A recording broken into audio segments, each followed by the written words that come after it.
Eu queria te convidar a ficar em pé só mais uma vez. Queria orar junto com você.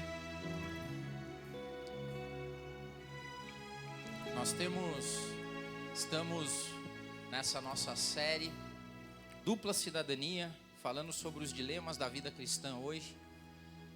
E eu quero muito que o Espírito Santo toque a tua vida. Eu quero muito que você que ouve, que está ouvindo agora, que vai ouvir algum dia, não sei quando, que o teu coração seja terra boa. Uma das maiores dificuldades que o mundo tem hoje é encontrar pessoas ensináveis, que o Espírito Santo tem. Como é que a gente ensina as pessoas? A humildade é o fruto do Espírito aí que a gente tem que desenvolver, porque a gente não ensina nada para quem já sabe tudo. A gente não corrige pessoas que acreditam que estão com o caminho correto. Se você não submeter as suas vontades, os teus desejos, as tuas ambições, se você não submeter a Deus, dificilmente algo de bom acontece, porque nós ficamos à deriva. A pior situação que pode existir na vida de um homem, de uma mulher, de um pai, de uma mãe, é viver à deriva, viver conforme os seus próprios desejos, as suas próprias vontades. Isso não vai dar certo. Então eu quero orar com você antes da gente ir para a palavra, e que Deus toque o nosso coração, que toque o seu coração. Que nós não tenhamos coração de pedra, como a palavra de Deus diz. Mas eu acredito muito que a palavra de Deus, e é isso que a palavra diz sobre a palavra, que ela é um martelo e ela esmiuça a penha. Que ela, nessa manhã, possa tocar o teu coração. Então curve sua cabeça. Senhor, nós te agradecemos por tudo que o Senhor tem feito, por tudo que o Senhor ainda vai fazer. Nós te agradecemos pelas tuas misericórdias, ó Pai, por saber que o teu amor e a tua misericórdia nos perseguem. E nessa manhã, mais uma vez, nós te imploramos, Espírito Santo, que o Senhor vá até o nosso coração, que o Senhor, como um arado, remova essa terra, que o Senhor nos desnude, ó Pai, que o Senhor tire as nossas máscaras, que o Senhor efetivamente nos revele a nós mesmos quem nós somos. Que quando a luz da Tua palavra chegar até nós, ela clareie tudo, ó Pai. Que a gente seja, que a gente se enxergue nus para nós mesmos. Que a gente veja as nossas falhas, as nossas imperfeições. E assim como o salmista disse, ó Pai, sonda-nos essa manhã. Sonda-nos. Verifica os nossos caminhos errados, os nossos caminhos maus, e guia-nos por veredas retas, por caminhos justos, pelos teus caminhos. Então, se faça presente, Espírito Santo. Nós te suplicamos nessa manhã, se faça presente aqui, toque as nossas vidas, e que tudo seja para a honra e glória do teu nome, ó Pai. Amém, amém. Sentem. Antes de mais nada, eu queria dizer para você que o tema da mensagem, paternidade, está no artigo comum, onde nós vamos falar para pais e mães. Paternidade no sentido de ser pai e mãe. Eu vou falar hoje, dividir com vocês os dilemas da paternidade. E domingo que vem o Tico vai falar sobre os dilemas dos filhos. E todos nós temos. Eu, por exemplo, sou pai e sou filho. Tem os dilemas da paternidade e tem os dilemas de ser filho. E que Deus nos guie, como a gente orou aqui. Filho é uma bênção, não é? Amém?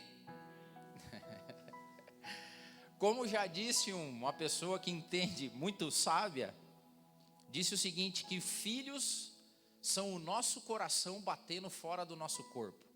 Lindo isso, né? Isso agora. Os filhos são o nosso coração batendo fora do corpo. E é impressionante porque a paternidade, a maternidade transforma as nossas vidas. Eu fico feliz porque a gente está no MAP, que é 4, 5 anos, e muitas crianças nasceram. E é maravilhoso ver isso. Papais e mamães de primeira viagem, outros que estão aprendendo ao longo do trajeto com os seus filhos.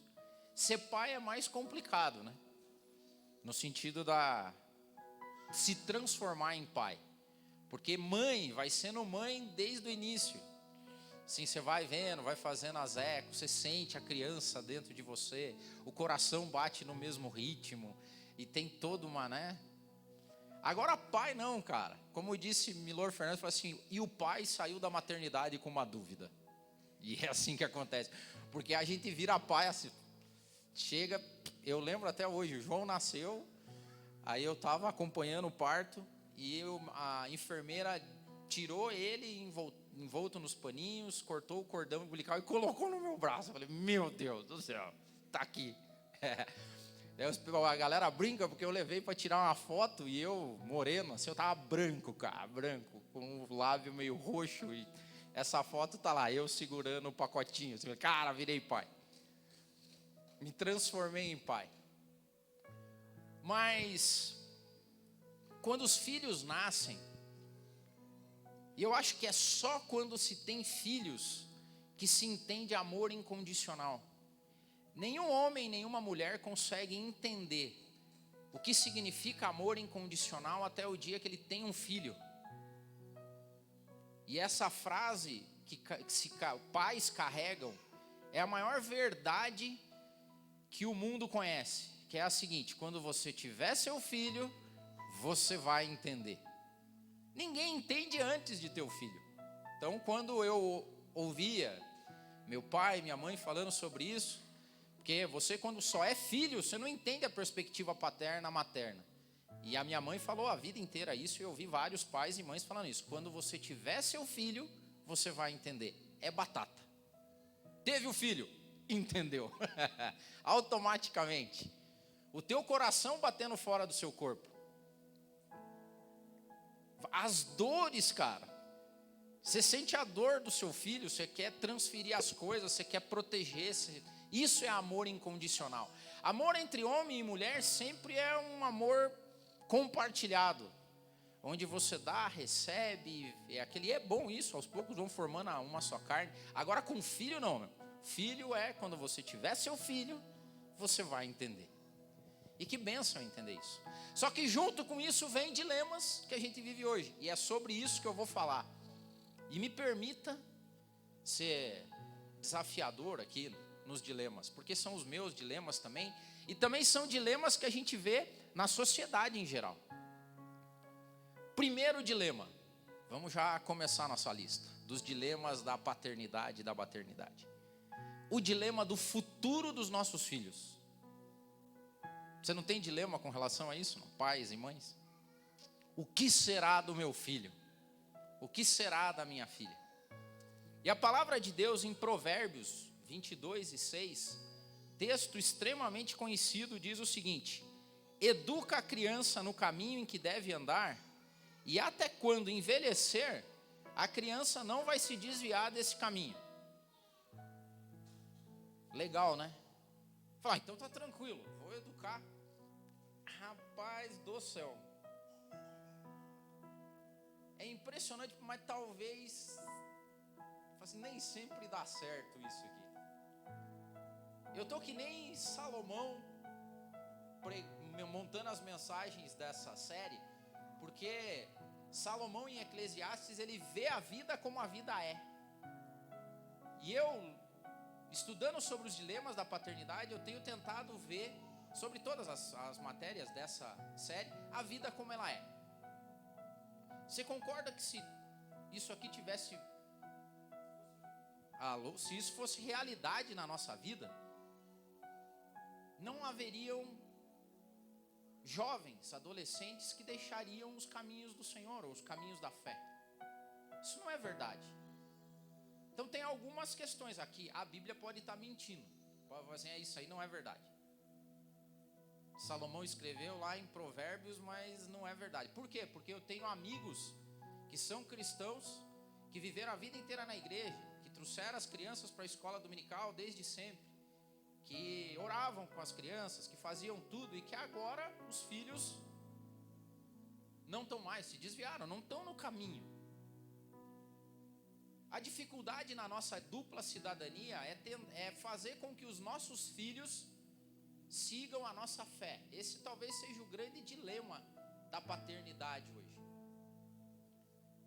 O povo de Israel, nas suas diásporas, diáspora é o espalhar dos judeus pelo mundo afora. Primeiro na Babilônia, onde eles foram levados cativos. E a Bíblia conta que, quando o povo judeu foi para a Babilônia, vários judeus se sentiram tão bem na Babilônia que não queriam voltar mais. Os caras estavam lá ficaram na deles lá e não queriam mais assumir os costumes dos pais. Depois veio Roma, onde o Império Romano espalhou os judeus pelo mundo. Os judeus definitivamente perderam a casa deles, a nação deles. E durante milhares de anos, o povo judeu ficou espalhado pelo mundo. O curioso é que agora recentemente, na modernidade, na década de 50, a ONU devolveu o Estado de Israel. O Estado de Israel foi criado e houve o sionismo, a chamada dos judeus de volta para sua terra, e eles estavam espalhados pelo mundo afora. E o curioso e abençoador é que gerações após gerações, dezenas e dezenas de gerações, espalhados pelo mundo, o povo de Israel, os judeus, voltam para sua terra com os seus costumes, com a sua língua preservada, com a sua fé preservada, a maior parte, pessoas que não se perderam. Ou seja, o dilema que nós, pais e mães, temos nessa nossa dupla cidadania é como é que nós mantemos isso, como é que nós mantemos a nossa cidadania celestial através dos nossos filhos. Então, o povo judeu é um desafio para nós que somos cristãos. E sabe por quê? Eu vou falar alguns números para vocês aterrorizantes assim. Algum tempo atrás, a Lifeway Research fez uma pesquisa para entender o que estava acontecendo nas igrejas da América do Norte, da Europa, onde a igreja está cada vez mais fraca. E olha o número que eles chegaram. Atualmente, 66% dos jovens cristãos abandonam a sua fé quando entram para a faculdade. 66% dos filhos de cristãos abandonam a fé quando eles vão para a faculdade. Triste isso, né? É uma geração só, nós estamos falando. Os judeus viveram dezenas de gerações e mantiveram filhos e filhas com a mesma língua. Nós não conseguimos manter os nossos filhos, geração direta. E olha que interessante, quais foram os principais motivos para que jovens, filhos, adolescentes, deixassem a fé dos pais. Adivinha qual que vem em primeiro lugar no fato, quando os jovens ou quando perguntaram para esse jovem, por que você abandonou a fé, a igreja?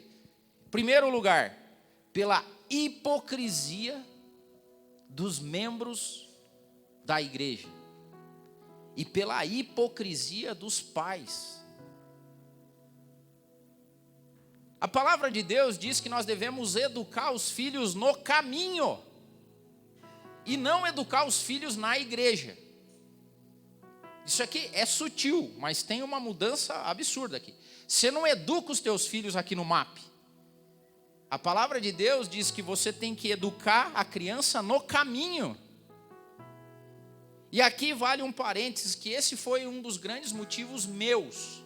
Não sei dos nossos outros pastores e amigos, mas um dos grandes fatores que me fez estar aqui hoje com o MAP, nessa situação, vivendo o que a gente vive, é por causa do meu testemunho com o João. Porque chegou uma época na minha vida que eu vivi uma vida dupla. Não é essa boa da dupla cidadania, mas eu vivi uma vida na igreja, instituição, e outra de segunda a sábado. E o João, quando começou a ficar mais grandinho, ele começou a se ligar em algumas coisas. Tipo, eu ia para a igreja vestido de um jeito que normalmente eu não me vestia. Às vezes eu falava e o meu vocabulário na igreja era um vocabulário totalmente diferente de segunda-feira, o João comigo no carro. Então, olha só, a hipocrisia afasta meninos e meninas da fé. Aqui vale um conselho para você. Qual que é a solução para esse dilema, que é o dilema do futuro dos nossos filhos? Os nossos filhos vão manter a nossa fé ou não? Não depende do MAP, não depende do culto de domingo. Depende do jeito que você vive. E cuidado, atenção, muita atenção. Se o jeito que você se comporta aqui no domingo é diferente do jeito que você se comporta de segunda a sexta, cuidado, tem uma grande chance do seu filho abandonar o caminho do Senhor, porque ele não vê consistência na tua vida, pai, na tua vida, mãe. Sabe por quê? Porque quando ele for para a faculdade, ele vai, e eu garanto isso para vocês, ele vai encontrar lá pessoas que vivem o que pregam. O meu retorno sumiu aqui, pessoal. Ele vai encontrar lá pessoas que vivem ideologias, formas de fazer as coisas, que eles vivem o que pregam. E se ele não encontra na tua vida a coerência, você vai ter um problema com o seu filho, vai ser um dilema isso. E eles vão começando a crescer e eles vão começar a perguntar. Então, em termos de futuro, se você tem preocupação, e esse é o dilema, eu tenho esse dilema, o que vai ser do João no futuro? Será que o João vai seguir aquilo que eu acredito? Será que o Deus do João vai ser o mesmo Deus meu? E uma das coisas que me fez estar aqui hoje é para que o João não visse, não enxergasse em mim variação entre o domingo e a segunda-feira. Que eu pudesse viver aquilo que eu prego, para ter um mínimo de consistência. E vale um recado para você que talvez está nos assistindo ou que você está ouvindo, fale para alguém que você conheça. Se a vida dessa pessoa for diferente entre a segunda e o culto de domingo, tem uma grande chance de você perder seu filho. Por quê? Porque da maior parte dos meninos e meninas que abandonam a fé, em primeiro lugar está a hipocrisia dos cristãos. Não seja hipócrita. Como é que eu resolvo esse dilema? Eduque o seu filho no caminho. Seja a pregação que o seu filho ouve. Se retém muito pouco do que a gente fala aqui, na cabeça de um menino e de uma menina. Mas o que mais marca um jovem, uma criança, é o jeito que você vive. Dilema. Segundo dilema. O dilema do custo. Olha só, hoje. A palavra de Deus em Salmos 127, 3 e 4 diz o seguinte: os filhos são herança do Senhor, uma recompensa que Ele dá. Como flecha nas mãos do guerreiro são os filhos nascidos na juventude. Aqui é um dilema, cara. Nós estamos vivendo uma falácia cristã. Primeiro dilema é esse aqui. Ah, não, eu estou educando o meu filho, estou levando ele para a igreja, estou colocando ele na escola dominical, e hoje 66% deles abandonam a fé na faculdade. Segundo, filhos são herança do Senhor. Alguém já recusou herança? Eu ficava assim, tem um testamento e tem uma herança para você. Você fala, não, eu quero. Isso aqui é meio falácia. Por quê? Porque filho dá trabalho. O dilema do mundo atual sobre filho também tem a ver com custo. Porque eu não sei se você sabe, essa semana eu fui pesquisar mais a fundo, que uma família de classe média, que queira dar uma boa educação ao seu filho, vai gastar algo em torno entre 1.200.000 e 2 milhões de reais para educar um filho e criar ele até a vida adulta. Velho, dá para fazer muita coisa com essa grana. É que a gente não põe no papel, mas esses piá come, meu. E roupa, e tênis, e aula disso, e aula daquilo, você quer, não, vou pôr nessa escola aqui que é melhor, tal. E médico, e dentista, e fralda, e tem um custo nisso tudo. E isso é tão realidade que hoje, pasmem vocês, as pessoas fazem conta. Falam assim, não vou ter filho, é muito caro ter filho. Sabe outra coisa que filho custa? Custa tempo. Só para vocês terem uma ideia, hoje, parabéns para vocês mulheres, 14% das mulheres em idade fértil não desejam ter filhos. Porque filho atrapalha também. E por mais que pais tentem ajudar, infelizmente para nós, a gente não tem essa. Não é dentro de nós que cresce o filho. Cresce dentro de vocês, mulheres. E é um preço a pagar.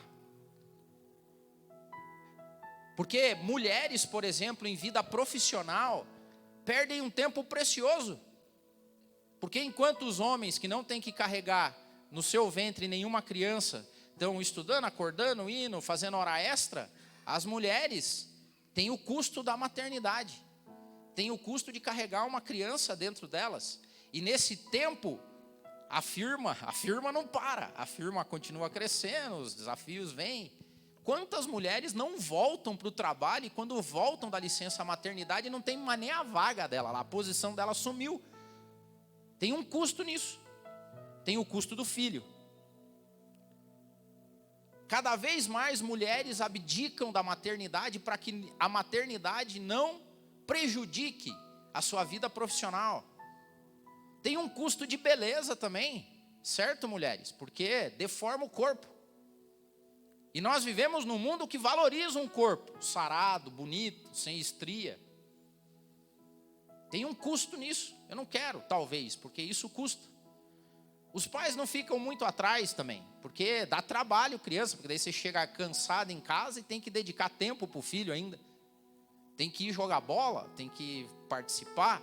Dilemas. Sabe como é que resolve esse dilema? Porque é um dilema. A única forma de resolver o dilema do custo é visão de eternidade. Se você não tiver fé em Deus e acreditar que ter filho te torna um homem e uma mulher melhor na perspectiva de Deus, você não tem. Porque quem passa pela experiência da paternidade e da maternidade vive a experiência que eu falei no começo da mensagem. Vive a experiência do amor incondicional. Vive a experiência de trocar tempo, carreira, corpo, dedicação, grana para alguém que está além dele. Porque a maior dádiva que Deus nos dá é a graça de fazer para alguém alguma coisa sem esperar nada em troca. E filhos trazem isso para a gente. Se você não tiver perspectiva de eternidade, você não tem filho. Porque vai custar tempo, vai custar dinheiro, vai custar noite de sono, vai custar preocupação, vai custar apurrinhação. Vai cansar, vai dar trabalho. E se você não tiver perspectiva de eternidade, você vai viver com esse dilema. Tenho ou não tenho filho? Cuido ou não cuido? Dou dinheiro ou não dou dinheiro? Invisto nisso? Ou não invisto nisto? Olha, eu estou falando, filho é uma coisa. Terceiro dilema. O dilema da autoridade. Hoje nós estamos vivendo um grande dilema entre autoridade e autoritarismo. Porque os nossos pais foram autoritários com a gente. Por quê, pai? Porque eu sou teu pai, pronto, cala a boca e faz. Fala, não, meu pai foi autoritário. Hoje o mundo moderno tem um dilema com a autoridade, cara. Nós temos dilema de autoridade com os nossos filhos. Talvez porque a gente foi criado por pais autoritários. E daí você meio que funcionou no passado. Há quem diga que não funciona mais. Que a gente não deve repreender filho.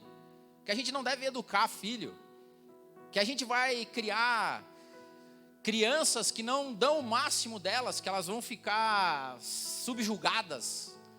Porque criança ouve muito não pode ouvir não, porque você tolhe a criança, porque aí os pais têm um dilema de autoridade hoje. Para educar os seus filhos.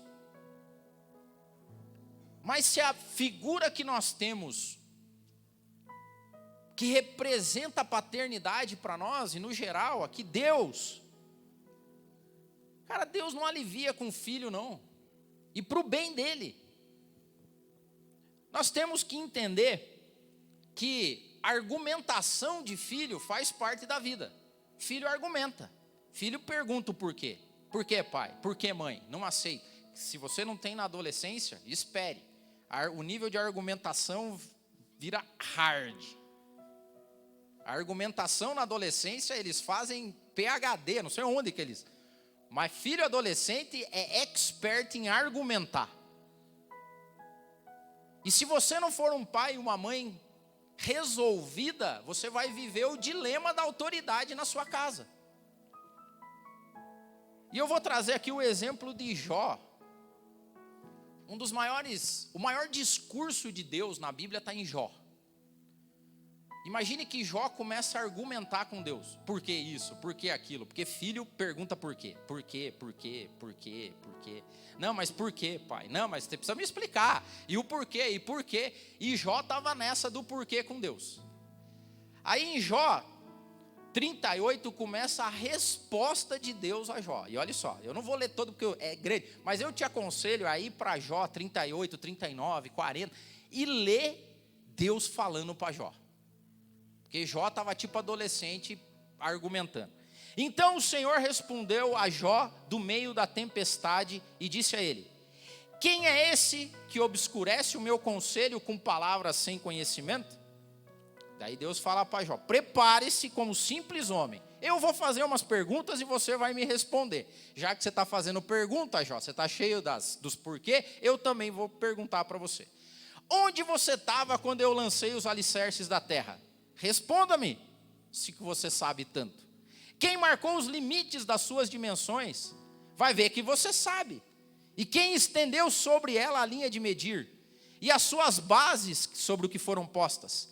Quem colocou pedra de esquina, enquanto as estrelas matutinas juntas cantavam e todos os anjos se regozijavam? Quem represou o mar, pondo-lhe portas, quando ele irrompeu no ventre materno? E aí Deus vai, cara, perguntando para Jó: onde é que você estava quando eu criei tudo? Quando eu disse para as estrelas onde elas iam ficar, onde eu falei para o mar parar? Onde? Deus faz fusquinha para Jó. Porque no versículo 21 ele diz assim, ó: vai ver que você conhece, né, tudo, porque você já tinha nascido. Vai ver, você já viveu tantos anos quanto eu, então você pode responder. Aí Jó responde, lá no 40, 1 e 2, Jó está ouvindo Deus. Daí ele fala assim: o Senhor disse a Jó: aquele que contende com o Todo-Poderoso poderá repreendê-lo? Que responda a Deus aquele que o acusa. Não, aqui foi Deus que disse a Jó ainda, 42. Jó responde no 42, 5 e 6. E ele diz o seguinte: meus ouvidos já tinham ouvido a teu respeito, mas agora os meus olhos te viram. Por isso menosprezo a mim mesmo e me arrependo no pó e na cinza. O que eu quero dizer aqui com isso? Pais, resolvam esse dilema de autoridade na sua casa. Faz parte do filho argumentar com você.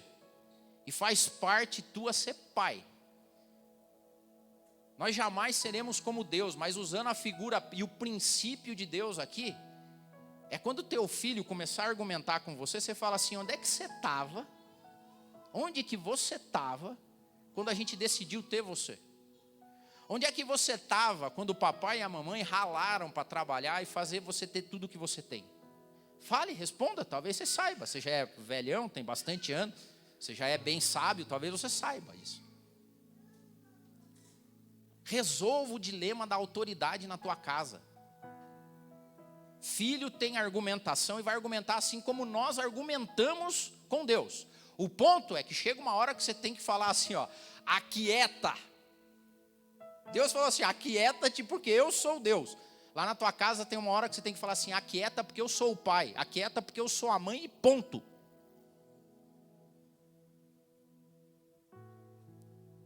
O dilema da autoridade se resolve não com inteligência, mas com sabedoria. Os nossos filhos são disparado mais inteligentes que a gente, agora, ainda mais agora nesse mundo digital. Os nossos filhos conhecem tudo, sabem, são mais inteligentes, mas eles não são mais sábios. Porque sabedoria vem com o tempo. E é isso que Deus estava falando. Como é que você, Jó, vai me questionar alguma coisa? Eu sou eterno, meu querido. Você tem aí, sei lá, 70, 80 anos, me diz aí se você sabe alguma coisa. Filhos com 16, 15, 17, 18, 20, querem argumentar, fala negativo, amigo. Você não viveu metade do que eu vivi. Você não sabe metade do que eu sei. Então, aquieta e saiba que eu sou o pai. Aquieta e saiba que eu sou a mãe. E isso não é autoritarismo, isso é autoridade paterna. Resolva isso na sua casa, se é que você não tem. Se você ficar argumentando com seu filho ao extremo, o que a palavra de Deus nos ensina é que há uma autoridade paterna e materna. Resolva isso. Ah, mas eu não sei, Adeildo. Não é inteligência, é sabedoria. Ah, mas eu não tenho sabedoria. Peça, Tiago 1:5. Se algum de vocês tem falta de sabedoria, peça a Deus, que a todos dá livremente, de boa vontade, e vai ser concedido para você.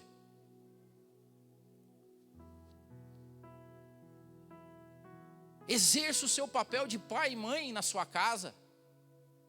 Não com autoritarismo, mas com a autoridade que o princípio divino te dá. Não tem muita argumentação com o filho, não. Por quê? Porque se você ama o teu filho como Deus amava a Jó, ele sabia o que estava fazendo. Filhos e filhas não têm noção ainda, não têm sabedoria suficiente para diferenciar o que é bom e o ruim. Quem faz isso por eles? Pais e mães. Mas isso leva a um outro dilema, que é o dilema da pessoalização. Marcos, capítulo 10, versículos 6 e 9 diz o seguinte: mas no princípio da criação, Deus os fez homem e mulher. Primeiro, Deus não fez crianças. Deus fez homem e mulher. Fez seres racionais, dotados de moral para escolher coisas. Por esta razão, o homem vai deixar pai e mãe e vai se unir à sua mulher. E os dois se tornarão uma só carne. Assim eles já não são dois, mas sim uma só carne. Portanto, o que Deus uniu, ninguém os separe. Aqui eu quero falar sobre o dilema paterno e materno da pessoalização dos filhos. A gente diz isso e talvez você ainda não tenha cravado isso. Por que a gente não batiza crianças? Porque nós não imputamos nela a decisão de ser cristão enquanto ela não consegue fazer escolha. Nós apresentamos os meninos e meninas aqui, oramos por eles e pedimos, acima de tudo, sabedoria para os pais, para que possam educar essa criança, para quando ela tiver noção e for uma pessoa, ela possa escolher entre servir a Deus ou não servir a Deus. Esse é um dilema para os pais. Porque às vezes nós acreditamos que quem vai decidir sobre a vida de fé deles somos nós, e não somos. A responsabilidade de seguir a Deus não é dos pais nos filhos, é dos próprios filhos. Há 2 semanas atrás, eu conversava com um amigo cristão, e ele disse que o pai dele entendeu muito bem o dia da pessoalização dele, o dia onde ele se tornou pessoa. Porque vai chegar um dia que o teu filho e tua filha vai ter identidade própria. Começa aos pouquinhos. Chega uma hora que eles não querem mais que você escolha a roupa que eles usam. Está se pessoalizando. E lá em casa a gente vive isso, porque a Jo olha e fala, não, filho, tá feio. Eu falo, mãe, é o que eu curto. Certo? Ele está se pessoalizando. Por quê? Porque o gosto dele é dele, não é meu. Chega uma hora que eles decidem aquilo que eles gostam, o que não gostam, e se vão ou se não vão. Tem um dilema nosso que a gente não consegue enxergar esse momento, e é dificílimo. E esse meu amigo contava que um belo dia, lembra do autoritarismo? O pai levava para a igreja, porque você força. Chegou um belo dia que o pai dele fez uma reunião com ele e falou assim, filho, hoje, a partir de hoje, a sua vida está nas suas mãos, porque você já é uma pessoa. Eu não vou mais falar que você precisa ir na igreja. Eu não vou te levar forçado. A partir de hoje você é uma pessoa e você dá conta dos teus atos a Deus. E largou mão, cara. Eu não sei se eu ia ter coragem de fazer. Mas ele falou que o pai dele fez. E se ele me contando, ele falou, sabe o que gerou em mim, Del? Temor. Porque até um tempo atrás eu usava o meu pai como moita, né? Meu pai e minha mãe, porque eles levavam para a igreja. O dia que o meu pai falou isso, eu falei, cara, eu estou sozinho com Deus agora. Pessoalização. Até onde a salvação dos nossos filhos tem a ver com a gente? Tem a ver até o momento da pessoalização. Porque chega um dia que a salvação do teu filho não tem mais a ver com você, tem a ver no que o seu filho vai escolher para a vida dele. O que nós oramos e pedimos é que no dia o dia que acontecer isso, a escolha dos nossos filhos seja Deus. Só que isso está lá talvez no nosso primeiro dilema. Se nós não educarmos os nossos filhos no caminho, pode ser que quando chegar o dia da pessoalização, ele olhe para o teu caminho, para o meu caminho e diga assim, eu não quero o teu caminho, pai. Eu não quero o teu caminho, mãe. Triste sina será essa. Como é que a gente resolve isso? Ajude, por incrível que pareça, ajude o seu filho a se pessoalizar o mais rápido possível. É difícil. É difícil porque tem um outro dilema, que é o dilema do desapego dos pais e das mães. Sabe o que aconteceu no mundo hoje? Nós romantizamos a relação com os filhos. E na minha visão, isso é uma estratégia de uma potestade, cara. Romantizar relacionamento com filhos e filhas. O que eu quero dizer com isso? Gênesis 22, 9 e 10 conta a história de Abraão e Isaac, que o William até citou aqui. 22, 9 e 10, Gênesis diz assim, quando chegaram ao lugar que Deus lhe havia indicado, Abraão construiu um altar e sobre ele arrumou a lenha. Amarrou seu filho Isaac e colocou sobre o altar em cima da lenha, então estendeu a mão, pegou uma faca para sacrificar o filho dele. A relação entre Abraão e Isaac não tem guarida no nosso mundo hoje. Por quê? Porque nós estamos romantizando a relação com os nossos filhos. Vou explicar o que significa isso para você. Eu vou falar uma palavra aqui que é dura, mas eu espero que você aceite. Deus não nos chamou para ser amigos dos nossos filhos. A mordomia cristã não tem a ver com amizade entre pai e mãe, pai e filho, mãe e filho e filho. Deus não te chamou para ser amigo do seu filho. Ele te chamou para ser pai do seu filho, mãe do seu filho. Filho, filha. Estou falando no artigo comum. Porque hoje nós romantizamos de uma tal forma que mães e pais orientam a sua vida pelos filhos. Está errado. Está errado. Prioridade na vida, falei isso a última vez que eu ministrei aqui. A prioridade da sua vida não são os seus filhos. A prioridade da sua vida é Deus e depois o seu esposo e a sua esposa. Não romantize relação com os filhos pelo bem deles. O teu filho vai ter os amigos e as amigas dela. Você não foi chamado para ser amigo do seu filho. Você foi chamado para ser pai do seu filho e da sua filha. Mãe do seu filho e da sua filha. Não romantize. Se os seus filhos estão entrando nessa, cuidado. Vou levar de novo. Vou de novo a palavra. Eu não acredito que na eternidade nós vamos ser crianças. Jesus disse que nós deveríamos ser como crianças para acessar o reino. Mas eu não acredito que Deus vai nos arrebatar, nos trasladar e nós vamos virar tudo criancinha. Nós vamos ser dotados de consciência e moral. Por isso que eu digo, cuidado. Se o teu filho te enxerga como amigo, tem um problema nessa relação. Porque vai chegar a hora da amizade. E é tudo questão de tempo. A Bíblia diz isso. Há tempo para tudo na vida. Há tempo de plantar, de colher. Há tempo de ser pai e ser mãe. E há tempo de ser o amigo e amiga. Sabe o dia que eu espero ser amigo do João? O dia que o João for pessoa. O dia que ele caminhar com as próprias pernas. Onde ele vai viver dos meus conselhos e não mais da minha autoridade. Nesse dia eu espero que o João seja meu amigo. Hoje o João eu não tenho a prioridade de ter o João como meu amigo. A minha prioridade é que o João é o meu filho. Eu não vou romantizar a minha relação com ele. Porque se eu romantizar a minha relação com o João, e você romantizar a relação com teu filho e com a tua filha, você jamais aceita um convite como o de Abraão. Que diz, o Senhor falou assim, ó, vai lá e sacrifica o seu filho, a mim. Se você romantiza a relação com o teu filho, jamais você sacrifica ele. E há um momento que ele tem que ser sacrificado aqui, aos pés do altar. E esse sacrifício é feito durante a infância, a adolescência, mas quando ele se torna pessoa, ele vai tomar as decisões dele. Que dificuldade isso. Que dificuldade para pais e mães resolver o dilema do desapego.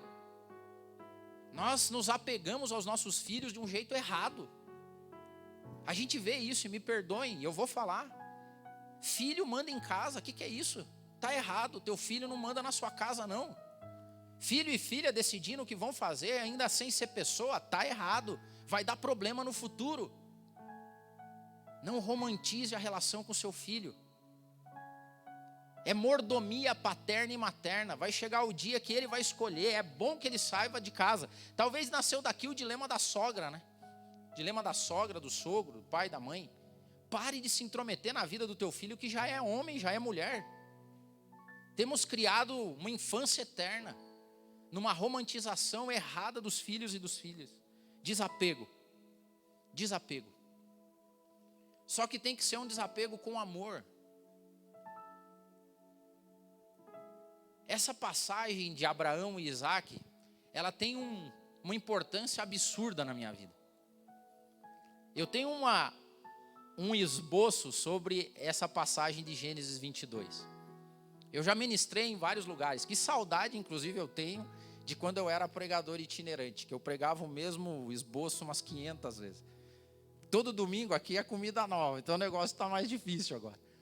Mas eu preguei várias vezes essa passagem de Abraão e Isaac. E por que ela fala muito comigo? Porque eu já tive várias histórias relacionadas com isso e o João. Por exemplo, o João foi muito desejado. O João nasceu depois de 8 anos que eu e a Jo já estávamos casados, tentando engravidar várias vezes. A Jo engravidou uma vez, a gente fez festa, todo mundo e mandou e já estava comprando as coisas. A Jo perdeu o neném. A gente estava a ponto de desistir. Até o dia que a Jo achou uma médica abençoada por Deus, fez um tratamento, o João veio. O João foi o maior presente que a gente teve na vida. O maior presente. A herança do Senhor. E eu preguei sobre Abraão e Isaac numa igreja, algum tempo antes do João nascer. A Jo estava barrigudona, já estava ali, quase na época do João nascer. E eu ministrei essa palavra sobre Abraão e Isaac. Foi uma benção. O João nasceu. Quando o João nasceu, o teste do pezinho deu positivo para fibrose cística. O mundo veio abaixo. E eu não contei para Jo. O João nasceu, cara, ele começou a ficar meio malzinho. E eu tinha recebido o teste positivo para fibrose cística, não tinha falado com a Jo ainda. E foi para uma contraprova. Durante 40 dias nós ficamos esperando a contraprova do teste do João. E o João mal nessa época. O que tudo indicava? Que o João tinha fibrose cística. E nesse tempo eu trabalhava muito, eu dormia em outro local. Para a Jo conseguir dormir, o João, a galera ajudava. E eu dormia no sótão lá da casa. E um dia eu sofri um ataque absurdo. Eu fui oprimido. Nunca mais quero sentir essa experiência. Dormindo, senti uma opressão tremenda e o diabo me acusando da mensagem que eu tinha pregado alguns dias antes do João nascer. Porque eu falava a olhos vistos sobre Abraão e Isaac, que Abraão ia oferecer Isaac. E um belo dia eu sou afrontado. Nesse dia eu fui afrontado. sofria uma opressão maligna. E a voz que eu ouvia naquele quarto era assim: você é uma farsa. Você é uma mentira. Porque você pregou alguns dias atrás que nós devemos sacrificar os nossos filhos. Você pregou sobre Abraão e Isaac. E agora está aí você chorando. Você é uma farsa, você é uma mentira. E o curioso é que eu e a Jo não sabíamos, a gente não tinha conversado, eu estava tentando poupar a Jo sobre o caso João, fibrose cística. Mas a Jo sentia que tinha alguma coisa de errado, porque o João estava malzinho e eu não falava e a gente estava esperando. O diabo me afrontando e o Espírito Santo falando com ela. O caso foi resolvido o dia que a opressão saiu das minhas costas, o dia que eu orei entregando o João de volta. E a Jo, sem saber, sem a gente falar, ela tinha feito a mesma oração no quarto dela. E o que a gente disse foi: Senhor, o Senhor deu. Se o Senhor quiser tirar, tire. E eu lembro até hoje, foi a pior oração que eu fiz na vida. Eu ajoelhei e falei assim: eu só peço uma coisa para o Senhor, não deixe ele sofrer. Porque as crianças com fibrose cística vivem algum tempo. Uma vida difícil, em algum momento morrem. Falei, então, leva agora. Se eu tenho direito a pedir alguma coisa, não deixa ir além. E a Jo fez a mesma oração. Entregar o filho de volta a Deus. E dizer, ele não é meu, Senhor, ele é teu. Ele que vai decidir, ele que vai falar. O resultado bom disso é que nós oramos e consagramos o João e falamos, se o Senhor quiser, leve, leve. Sem sofrimento. O João começou a melhorar. Depois de um tempo veio o resultado do exame. Obrigado, Sam. E deu negativo, era um falso positivo. Mas Deus nos ensinou muito. E essa palavra continuou, porque depois o João foi crescendo, crescendo. E um belo dia eu estava pregando esse mesmo esboço. Ó que beleza, o mesmo esboço.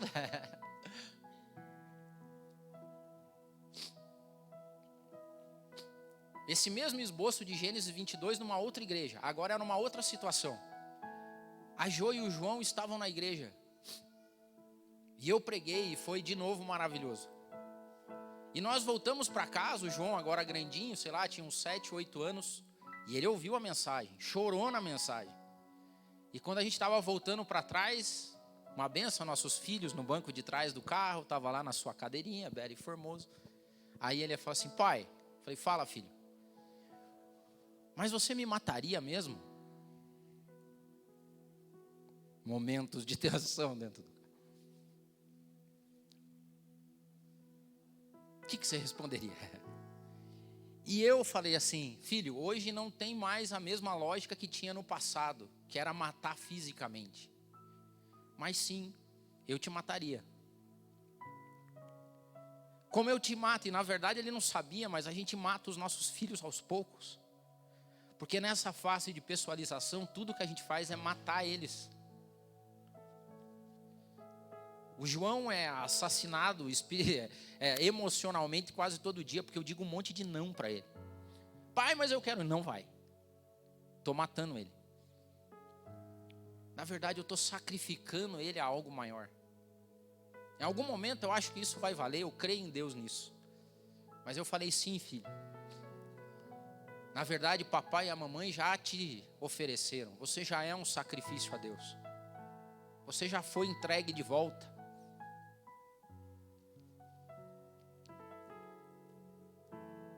Entregue seu filho.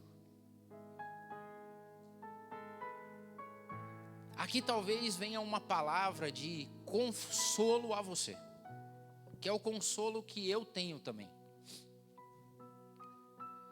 Porque tem o último dilema, que é o dilema do castigo. O dilema do castigo me perseguiu durante muito tempo. E qual que é o dilema do castigo? O dilema de não ser o pai e a mãe que o João merece. Porque durante um tempo na minha vida eu acreditava que Deus iria castigar o João pelas minhas imperfeições e pelas minhas falhas. Eu acreditava que as minhas falhas como homem, os meus pecados, iam ser depositados sobre a vida do João. E isso me fazia sofrer muito. Até o dia que eu recebi uma libertação divina. Porque o nosso Deus é tão maravilhoso que Ele jamais imputaria isso nas nossas costas. Porque a palavra de Deus em Isaías diz o seguinte: que o castigo que nos traz a paz estava sobre Cristo e não sobre o meu e o teu ombro. É um peso ser pai. É um peso ser mãe. Mas hoje eu tenho uma palavra de consolo a você. Deus é maravilhosamente amoroso e misericordioso. E Ele jamais imputaria maldição aos nossos filhos por causa dos nossos erros. Não faria isso. Por quê? Porque todo o castigo que o mundo merece foi depositado em cima de Jesus Cristo. Isso foi libertador para mim e me consolou. O resultado para resolver esse dilema é viver a inteireza do Evangelho. Viva Cristo na sua vida. Entregue a Deus todos os teus caminhos e deixe o teu filho perceber isso. Deixe sua filha perceber. Vai chegar um dia que eles vão se pessoalizar, e que bom, se desapegue. Mas eles não vão lembrar tanto da escola dominical quanto eles vão lembrar daquilo que você é, das dificuldades que você teve, mas acima de tudo, da tua amizade com Cristo, do teu relacionamento com Cristo. Durma em paz, pai e mãe. Durma em paz. Se a tua vida for entregue a Cristo, se renda a Cristo, seja totalmente entregue a Jesus Cristo. E tenha certeza que o teu filho e tua filha não vai beber de maldição. Por quê? Porque Jesus se fez maldição por nós. Não acredito em maldição hereditária. Não acredito em castigos debruçados em filhos por causa dos erros dos pais. Porque nós não vivemos mais na dispensação da lei. Nós vivemos na dispensação da graça. E eu quero orar por você, pai e mãe. Queria que você se colocasse em pé, todos. E é uma bênção viver aqui no MAP, porque aqui no MAP nós temos muitos pais e muitas mães. E Deus nos deu uma comunidade de pais e mães jovens, com filhos novos, crianças. E eu acredito muito no nosso futuro, mas muito mesmo. Eu acredito que essa taxa que diz que 66% dos meninos e meninas abandonam a fé na faculdade, não vai ser realidade no nosso meio. Amém? Não vai ser realidade no nosso meio.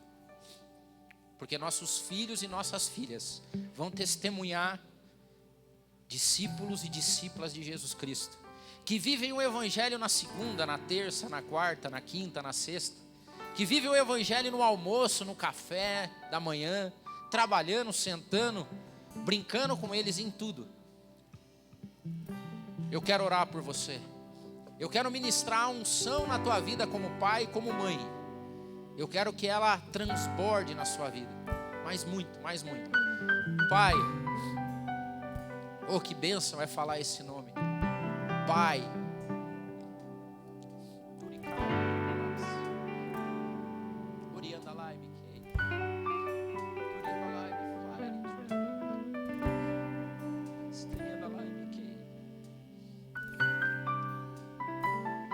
Oh, Pai,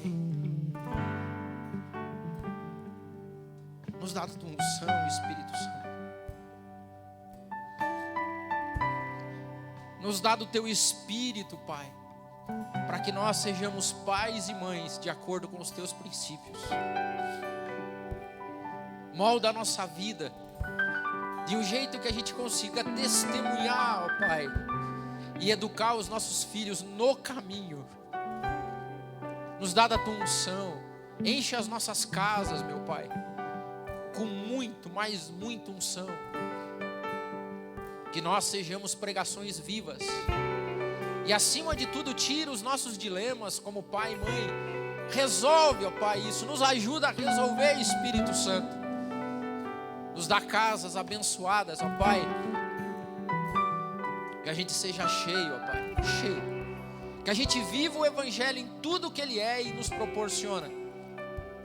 E que acima de tudo, ó Pai, a gente vive em paz, sabendo que o castigo que nos traz essa paz era aquele que estava na cruz do Calvário. Nos faz ter uma relação saudável com os nossos filhos. Até o dia que eles deixem de ser filhos e passem a ser amigos e irmãos. Até o dia que eles ministrem nas nossas vidas. Até o dia que eles possam criar os próprios lares, ó Pai. E no nome santo de Jesus, nós colocamos por terra toda a obra levantada contra os nossos filhos. Em nome de Jesus, nós colocamos por terra, ó Pai, toda obra, toda potestade, toda intenção maligna que há sobre as nossas casas, as nossas vidas e os nossos filhos. Eles são teus. Nos ajuda, Pai, em nome de Jesus. Amém, amém. Sentado aos seus pés é onde eu quero estar. Me sinto em casa quando estou aqui. Tua graça me atraiu, seu olhar me apaixonou. Eu não consigo entender. Apaixonado estou, Pai querido, como eu te amo, Jesus. Meu coração é teu, lindo Jesus, como eu te amo, Senhor.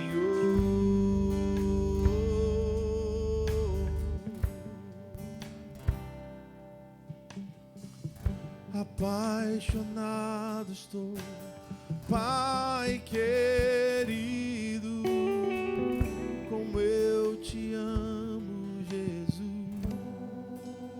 Amém? Glória a Deus. Como é bom, né? Se sentir filha de um Deus tão maravilhoso, né? De um Pai tão amoroso que supre todas as nossas necessidades. Amém, aleluia. Podem se sentar, por favor. Bom, estou aqui hoje com a missão de mais uma vez, né? Convidar você, mulher. Você já recebeu oração aqui hoje, vai receber muitos mimos ainda durante o dia, mensagens de WhatsApp e assim sucessivamente. Mas a gente aqui do MAP, nós mulheres aqui do MAP, não queremos que o seu dia, mulher, termine hoje, dia 8, né? Porque todos os dias, Deus nos lembra que é o nosso dia. Porque somos nós mulheres que organizamos a casa, que cuidamos dos filhos. E somos a estrutura, a coluna do nosso lar muitas vezes. Muitas vezes não, né? Sempre. Uma casa bem estruturada é porque tem uma mulher ali de Deus. E pensando nisso, dia 21, você já, né, foi recepcionada ali hoje, a hora que chegou. E nós aqui do MAP, mulheres do MAP, pensamos em fazer um chá, mas não é qualquer chá. Entendem? Não é aquele chazinho assim que você só vem aqui e vai conversar com as amigas. Vai conversar com as amigas também. Mas nós estamos preparando um chá que vai talvez mudar o relacionamento de muitas mulheres aqui com o seu Pai Celestial.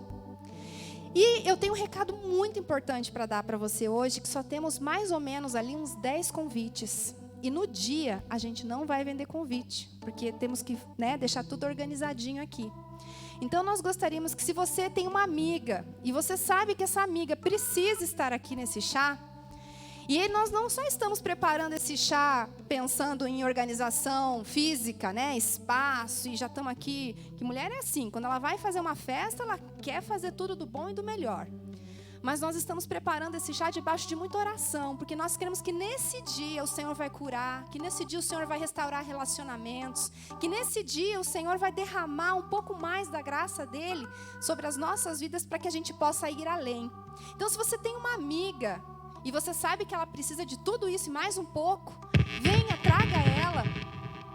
Só temos 10 convites mais ou menos ali. Então não deixe de convidar essa amiga. Seja você um canal de Deus na vida dela. Então traga essa amiga, pegue esse convite com a gente hoje. Em nome de Jesus, pela fé, leve até ela, convide, dê de presente hoje. Ontem foi o dia da mulher, hoje eu vou te dar um presentinho aqui. Na sexta-feira eu presenteei uma amiga, né? Que ficou assim, nossa, que legal esse chá de vocês. Eu falei, pois é, você quer um convite? Eu quero, então tá aqui, ó, não precisa nem me pagar, é presente para você, né? Então dê de presente, se disponha a fazer algo para o Senhor e venha você também compartilhar desse momento junto com a gente, amém? Val, com você.